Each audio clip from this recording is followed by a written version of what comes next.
খোদ ব্যাংকের মধ্যেই চলল গুলি, শিশুসহ আহত 5 জন। ঘটনাটি ঘটেছে শিলিগুড়ি মহকুমার ফাঁসিদেওয়া ব্লকের বিধাননগর এলাকার একটি রাষ্ট্রায়ত্ত ব্যাংকে। প্রথমে আহতদের নিয়ে যাওয়া হয় বিধাননগর গ্রামীণ হাসপাতালে, পরে স্থানান্তরিত করা হয় উত্তরবঙ্গ মেডিকেল কলেজ হাসপাতালে। ঘটনায় ব্যাপক চাঞ্চল্য ছড়িয়েছে ওই এলাকায়। স্থানীয় সূত্রে খবর, প্রতিদিনের মতো মঙ্গলবার সকালেও নির্দিষ্ট সময় খোলে ওই রাষ্ট্রায়ত্ত ব্যাংক। স্বভাবতই ব্যাংকে ভিড় ছিল গ্রাহকদের। আর ঠিক সেই সময় হঠাৎই গুলির আওয়াজে কেঁপে ওঠে ব্যাংক।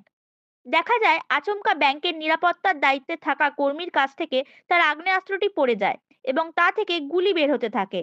আর সেই গুলির আঘাতেই আহত হন 5 জন। জখমদের মধ্যে রয়েছে 2 মহিলা, 2 জন পুরুষ এবং এক শিশুও। প্রাথমিকভাবে গ্রাহক সহ ব্যাংক কর্মীরা ভেবেছিলেন ব্যাংকে ঢুকে দুষ্কৃতীরা গুলি চালিয়েছে। তবে পরে দেখা যায় ব্যাংকের বাইরে নিরাপত্তার দায়িত্বে থাকা নিরাপত্তা রক্ষী সেই সময় ভিতরে এসেছিলেন এবং অসাবধানতাবশত তার হাত থেকে বন্দুকটি পড়ে যায় এবং গুলি বেরিয়ে আসে।